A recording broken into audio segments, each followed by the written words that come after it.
오늘은 철러 역정의 말씀 중에 16번째 정거장 절망의 감옥의 말씀을 우리가 함께 나누고자 합니다. 우리가 알다시피 크리스찬이 절망의 도시에서 살다가 전도자의 그 복음을 듣고 그의 인생의 순례의 길을 떠나게 되었습니다. 그러면서 절망의 늪도 거치고 율법의 언덕도 거치고 좁은 문도 지나고 십자가의 언덕도 지나고 고난의 산도 통과하고 또 겸손의 계곡도 사망의 골짜기도 허영의 어떤 시장도 지나오면서 한 걸음 한 걸음 묵묵하게 그 순례의 여정을 걸어가게 되었습니다. 이제 어느덧 그 발걸음이 어디에 머물게 되었느냐? 여기 오늘 본문의 주제처럼 절망의 감옥이라고 하는 곳에 이르게 되었습니다. 이곳에서는 절망의 거인이 살고 있었습니다. 그러니까 크리스찬과 소막이라고 하는 그 두 사람이 이제 인생의 순례의 여정을 떠나다가 우연찮게 그 절망의 거인이 통치하는, 지배하는 그 땅에서 잠이 들게 되었고, 그 잠이 들었던 그 크리스찬과 그 소망이 그 절망 거인이 깨우는 가운데 잠이 깨게 되었습니다. 여기 어떻게 오게 됐냐? 절망 거인이 물어봤을 때 크리스찬과 소망은 우리가 길을 가다가 길을 잃었습니다 라고 얘기를 했습니다. 결국 그들이 어떻게 됐습니까? 그 성 안에 감옥으로 끌려가게 되었습니다. 감옥은 아주 어둡고 아주 냄새가 지독한 그런 곳이었습니다. 두 사람은 그 감옥 속에 갇혀 있음을 통해서 아주 큰 절망에 빠졌습니다. 우리가 순례의 길을 떠나려고 하는데 이제는 여기가 어쩌면 끝자락인가? 이게 우리의 인생의 마감인가? 이런 절망과 슬픔이 그들에게 찾아왔습니다. 그때 마침 절망의 거인에게는 아내가 있었는데 그 아내의 이름은 뭐냐? 의혹이라고 하는 그런 여인입니다. 그 절망의 거인이 그 아내의 의혹과 함께 상의를 했습니다. 내가 우연찮게 내 이 통치하는 지역을 순찰하다가 두 사람을 잡아서 감옥에 집어넣는데 어떻게 하면은 되겠냐라고 이렇게 아내에게 상의를 했습니다. 그랬더니 아내가 하는 말이 그 몽둥이로 실컷 두드려 패서 정말 정신을 못 차리게끔 만들어줘라. 아주 무섭고 공포스럽게 만들어줘라 라고 얘기했습니다. 결국 그 절망의 거인은 여기에 보면은 그 무지막지한 그 돌 능금나무 몽둥이라고 하는 표현을 씁니다. 그러니까 아주 단단한 나무로 이루어진 몽둥이를 가지고 그 크리스찬과 소망이를 아주 실컷 두드려 패줬습니다. 결국 그들은 그 감옥 안에서 얼마나 절망적이었습니까? 먹을 것도 제대로 주지 않죠. 또 몽둥이로 때리기로 하죠. 깜깜한 그 칠흑 같은 정말 냄새나는 그 감옥 속에서 무슨 소망을 품을 수가 있겠습니까? 그런 와중에 그 절망의 끝자락에 가는 그 상황 속에서 그 절망의 거인 아내가 무슨 얘기를 하느냐? 저 두 사람이 더 이상 살 희망을 주지 말고 목숨을 끊게 하자. 결국 그 절망의 거인이 그들에게 찾아와서 이야기합니다. 야, 이렇게 사는 바 뭐하러 여기서 사냐? 차라리 죽어라. 목숨을 끊어라. 그게 너희들이 사는 유일한 길이고 방법이다라고 얘기를 했습니다. 이 절망의 거인의 말을 듣고 크리스천과 소망은 낙심에 빠졌습니다. 야, 정말 우리의 인생의 길이 더 이상 어떤 솟아날 길이 없는가? 더 이상 빠져나갈 구멍이 없는가? 그 절망의 어떤 심정에 크리스천이 더 절망적이었습니다. 도저히 방법이 없으니까 그러면 죽는 거밖에 없을까? 그때 마침 소망이라고 하는 그 사람이 이야기를 하는데 뭐라고 얘기하느냐?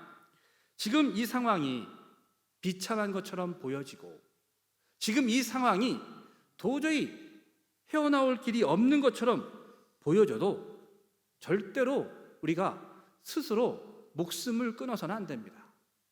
누군가의 목숨을 상해해서도 안 되지만 우리 스스로의 목숨도 끊어서는 안 됩니다. 생명은 우리에게 있는 게 아닙니다. 생명은 하나님께 있는 겁니다. 만약에 우리 스스로 목숨을 끊게 되면 우리는 영원한 생명을 누릴 수가 없습니다. 그러면서 소망이가 그 크리스천에게 계속 이야기하는 겁니다. 한번 생각해 보십시오. 이것도 지나가게 하지 않겠습니까? 지금 이 상황, 지금 어떤 이 처지, 도저히 답이 안 보이고 해결되지 않을 것처럼 보이지만 하나님이 어떠한 방법으로 어떻게 우리의 길을 인도할지 모르는 겁니다. 우리는 답을 찾지 못할지 모르지만 하나님은 분명히 우리에게 길을 열어주실 겁니다. 그러니까 조금만 참읍시다. 조금만 참고 기다려 봅시다. 그러면서 이 소망이가 크리스천에게 했던 말이 뭡니까? 당신 과거를 한번 생각해 보십시오. 허영의 시장에서 그 이전에 과거에 얼마나 많은 어려움이 있었습니까? 믿음의 여정의 그 길을 걸어가는 가운데 얼마나 절망적이었습니까? 그런데 당신 용기 있게 포기하지 않고 믿음의 여정을 여기까지 걸어오지 않았습니까? 그렇다면 여기까지 걸어왔던 그 믿음을 잃어버리지 말고 앞으로도 우리가 그 믿음을 가지고 끝까지 나간다면 하나님은 반드시 우리에게 역사하실 겁니다. 이렇게 하면서 이야기하는 거예요. 그런 이야기 가운데 여전히 이 감옥의 상황은 바뀌지 않습니다. 그런데 이런 상황 속에서 이들이 맞고 또 굶주리고 이 어둠과 같은 칠과 같은 감옥 속에서 한 줄기 빛처럼 깨닫게 된 게 뭐냐? 기도하는 그런 하나님의 은혜였습니다. 결국 그들이 기도했고 기도할 때 어떻게 됐느냐? 크리스찬이 깨닫게 된 거예요. 내게는 언약의 열쇠가 있었지. 내가 왜 이거를 미처 깨닫지 못했지? 내가 이것을 가지고 있었는데 이 언약의 열쇠는 모든 것을 풀 수 있는, 자물쇠를 풀 수 있는 그런 비밀의 열쇠였는데 나는 이것을 가지고 있었음에도 깨닫지 못했구나. 결국 어떻게 됐습니까? 그 언약의 열쇠를 통해서 자물쇠를 풀고 그들은 그 절망의 거인이 통치하는 절망의 성에서 탈출하고 결국 왕의 대로로 그들의 길을 떠나게 된 줄 믿습니다. 이 철로 역정의 절망의 이 성의 말씀을 통해서 우리는 많은 것을 깨닫게 됩니다. 이 절망의 성에 빠져 있는 이 모습들을 보면 꼭 사면초가에 빠진 것처럼 보여집니다. 사면초가, 말 그대로 앞, 뒤, 전후, 좌우 꽉 막혀 있는 듯한 상황이라는 겁니다. 비슷한 말로 고립무원이라고 하는 말이 있습니다. 완전히 막혀서 혼자 남겨진 상태라는 거예요. 누구의 도움도 받지 못하고 누구의 어떤 그런 구조도 받지 못하는, 요즘 뉴스를 보게 되면 우리가 그러한 상황에 비슷한 처지에 있는 도시를 보게 되는데 마리우폴이라는 도시가 있습니다. 우크라이나의 그 남쪽 그 흑해 연안을 끼고 있는 도시인데 그 도시를 우크라이나라고 하는 군대가 지금 그 끝까지 항전을 하면서 막고 있는데 그 주변을 완전히 둘러싸고 있는 군대가 누구냐? 러시아 군대입니다. 두 겹, 세 겹, 네 겹 도저히 빠져나갈 수 없을 정도로 촘촘하게 그 군대들이 둘러싸여 있고 그 안에 소수의 병력만 남아 있는 거예요. 그게 지금 바로 고립무원, 사면초가의 상태라는 겁니다. 이 절망의 성에 빠져 있는 이 크리스찬과 소망의 모습은 바로 이처럼 아주 고립무원, 사면초가의 상황에 빠져 있다는 겁니다. 성경에도 그런 비슷한 일들이 많이 있습니다. 그 대표적인 사건 중에 다윗을 통해서 보게 되면 여러분, 다윗이라고 하는 사람들이 인생의 굴곡이 얼마나 심했습니까? 어쩌면 그의 인생은 롤러코스터를 타는 것처럼 정말 위아래로 끊임없이 올라갔다 내려갔다 정말 멀미가 날 정도로 정신없는 인생을 살았던 사람이 바로 다윗입니다.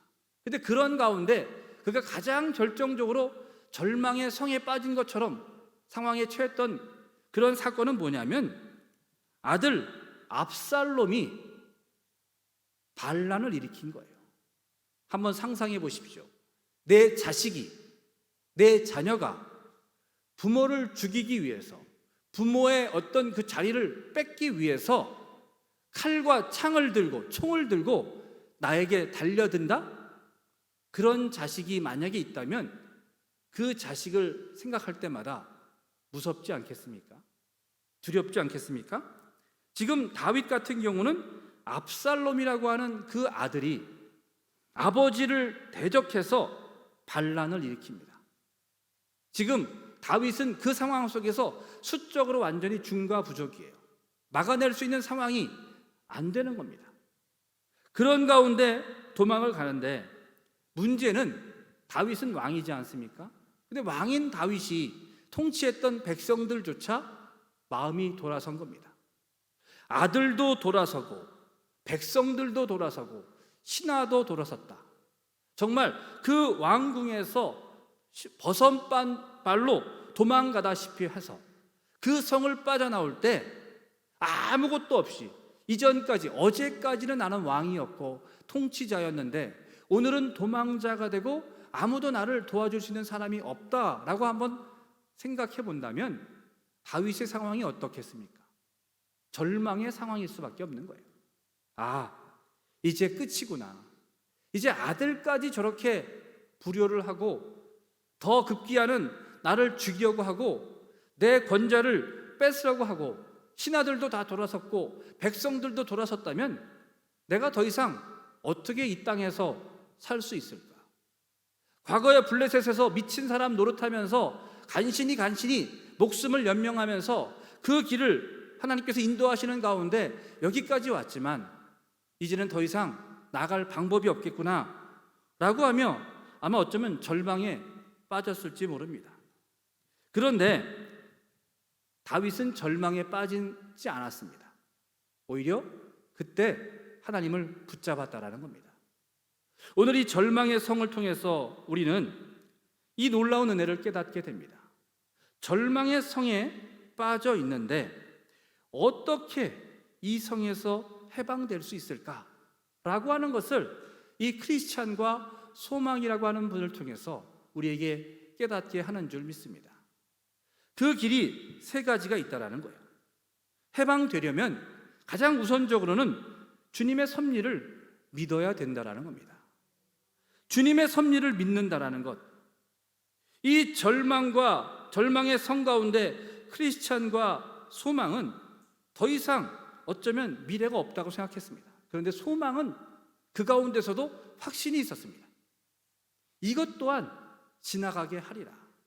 이것 또한 이기게 하고 이것 또한 하나님의 역사가 있을 것이다라는 그런 믿음이 있었습니다. 잠언 16장 33절의 말씀을 보게 되면 사람이 제비는 뽑으나 이를 작정하시는 여호와께 있느니라. 그러니까 우리가 제비를 뽑을 수 있어요. 그런데 그 일을 작정하고 이루시는 것은 우리가 하는 게 아닙니다. 하나님이 하시는 거라는 거예요. 그래서 섭리라고 하는 말의 의미를 한번 생각해 보면 섭리는 하나님께서 이 모든 것의 어떤 영역에 하나님의 어떤 통치를 행하시는 겁니다. 그 모든 영역이라는 것은 이 전 우주를 포함합니다. 이 모든 물리 세계를 다 포함하는 거예요. 또 그것만 포함합니까? 이 국가의 모든 일, 대소사를 다 포함하는 겁니다. 하나님께서 뭐 이거는 하시고 저거는 하지 않는 게 아닙니다. 국가의 일, 인간의 삶의 어떤 외적인 성공과 실패, 또 어떤 우리가 우연이라고 말하는 것, 사소한 것까지도 하나님의 섭리 가운데 있다라는 겁니다. 우리의 보호하심, 그리고 우리를 필요를 채워주시는 것, 우리가 배고플 때, 굶주릴 때 먹고 마시게끔 하는 것, 이런 모든 것들도 하나님의 섭리라는 겁니다. 기도의 응답도 하나님의 섭리고 악한 자를 벌하는 것도 하나님의 섭리라는 겁니다. 그러니까 이 하나님의 섭리라고 할 때는 모든 것이 다 포함되는 거예요. 여기에는 부분이 있을 수가 없어요.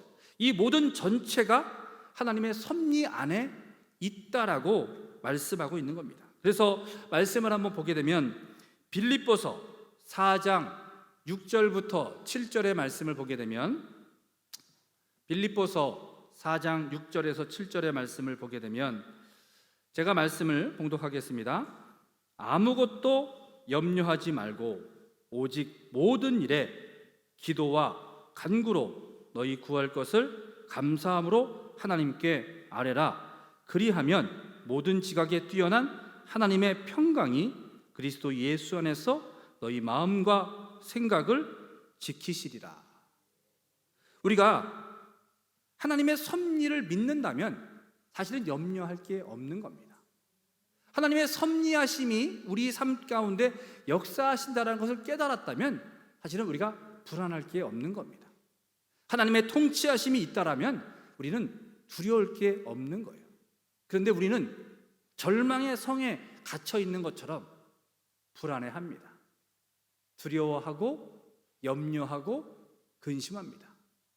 큰 일 때문에 근심하거나 염려하거나 불안해한다면 그나마 그건 큰 일, 아주 대단한 일이니까 너무 어려워서 그럴 수 있겠다라고 생각할 수 있지만 사실 막상 보게 되면 우리가 큰 일에 대한 근심과 걱정과 염려보다도 사소하고 작은 일에 전전긍긍할 때가 얼마나 많이 있습니까? 사실은 시간이 지나보고 세월이 흘러보고 나이가 들어보고 인생의 어떤 연수를 살아보면 아무것도 아니었던 것들이 얼마나 많이 있습니까? 그런데 여전히 우리는 그 삶의 자리에 매몰되어 있으니까 주변을 봐지 못하는 거예요. 그 칠흑과 같은 감옥 속에 있는 것처럼 그냥 그것만 바라보면서 땅만 바라보니까 그 주변이 보이지 않고 하늘이 보이지 않아서 절망하고 낙심하고 불안해하고 두려워하는 겁니다. 그런데 이사야서 41장 10절의 말씀에 보면 두려워 말라 내가 너와 함께함이니라 놀라지 말라 나는 내 하나님이 됨이니라 내가 너를 굳세게 하리라 참으로 너를 도와주리라 참으로 나의 의로운 오른손으로 너를 붙들리라. 두려워하지 말라라는 겁니다. 주님이 우리를 붙들어 주신다라고 말씀하고 있습니다. 그러므로 이 크리스찬과 소망이가 절망의 감옥에서 하나님의 섭리를 깨닫고 그 왕의 대로로 나갔던 것처럼 저와 여러분들도 오늘 혹여나 절망의 감옥에 놓여 있었다라고 한다면 그 자리를 박차고 일어나서 하나님의 섭리를 믿고 믿음의 승리를 이루는 거룩한 성도가 되기를 바라겠습니다. 두 번째로 그 자리에서 해방되는 방법이 뭐냐? 간절하게 기도한다라는 겁니다. 크리스찬과 소망이가 기도했을 때 언약의 열쇠를 깨닫게 된 거예요. 제가 예전에 한 7년 전에 공부하는 과정에 영국에 방문하게 된 길이 있었습니다. 그때 저희들이 어떤 웨슬리 목사님의 어떤 여정에 대해서 같이 이렇게 다니면서 볼 수 있는 기회가 있었는데 그때 웨슬리 목사님이 사셨던 집 그리고 그 사무실을 방문하게 되었습니다. 아주 오래된 집이었고 그 아주 오래된 집이니까 그 집을 관리하는 사람들이 관리를 하고 있었고 어떤 전시관도 있었고 그런 가운데 우리를 인도했던 교수님께서 그 집을 이렇게 인도하시면서 설명을 해주셨습니다. 그 방 한 구석을 들어갔는데 그 방 한 구석에 이 의자가 놓여 있는데 그 의자 앞에 그 나무 바닥이 움푹 파여 있는 거예요. 구멍이 나 있었습니다. 그러면서 그 교수님께서 저희들에게 질문을 했습니다. 저 구멍이 뭔지 아십니까? 이렇게 물어봤습니다. 저희는 그 구멍에 대해서 본 적이 없었으니까 이 구멍이 왜 났죠? 나무가 썩었나요? 아니면은 쥐가 파먹었나요? 아니면은 세월이 흘러가지고 이렇게 파였나요? 등등등 여러 가지 이야기를 했습니다. 그런데 그 교수님께서 우리에게 해줬던 말씀은 뭐냐? 저 구멍은 웨슬리 목사님께서 기도하시면서 생긴 구멍이라는 겁니다. 얼마나 간절하게 오랫동안 기도했으면 그 나무바닥에 그 나무가 파여서 구멍이 생겼겠습니까? 웨슬리 목사님께서 그렇게 기도했기 때문에 사실 우리가 당시 유럽 사회를 보면 완전히 병들어 있었습니다. 그 아시아권으로 항해를 하면서 많은 물자를 실어와서 돈은 벌었을지 모르지만 그들의 정신과 그들의 문화와 그들의 삶은, 그리고 그 빈부의 차는 점점점 심해져서 삶을 포기하고 절망에 빠진 사람들이 넘쳐났습니다. 온 나라가, 전 세계가, 그 유럽 사회가 전체 그랬어요. 그러다 보니까 다른 나라들 어떻게 합니까? 못 살겠다 갈아보자 혁명이 일어나는데 영국은 피해 혁명이 일어나지 않았습니다. 왜 그렇습니까? 기도하는 사람들이 있었기 때문입니다. 웨슬리 목사님이 기도하면서 감리교 운동을 일으켰고 그 감리교 운동의 역사가 영국 사회를 완전히 변화시켰습니다. 그 가운데 가장 대표적인 사람의 변화가 누구냐? 윌버포스라는 사람이에요. 우리가 노예 해방에 대해서 가장 처음으로 한 사람을 우리는 링컨 대통령으로 알고 있지만 사실은 가장 처음으로 그 법령을 제정한 사람은 영국의 총리인 윌버포스입니다. 근데 그 윌버포스에게 영향을 준 사람이 누구냐? 바로 웨슬리 목사님이라는 겁니다. 그렇게 될 수 있었던 것은 무엇 때문이냐?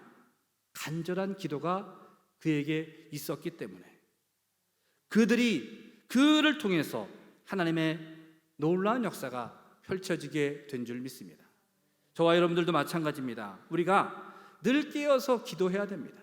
앉아 있을 때이든지 서 있을 때이든지 걸어갈 때이든지 밥을 먹든지 언제든지 우리가 항상 주님과 교통하는 삶을 살아야 될 줄 믿습니다. 그때 우리는 절망의 자리에 머물러 있지 않게 되고 그 기도의 역사를 통해서 우리의 그 믿음의 발걸음은 한 걸음 한 걸음 전진하게 될 줄 믿습니다. 마지막으로 말씀에 순종해야 된다는 겁니다. 이 철로 역정 가운데 크리스천과 결국 소망이가 그 묶였던 매듭, 어떻게 보면 그 막았던 자물쇠를 열 수 있었던 게 뭡니까?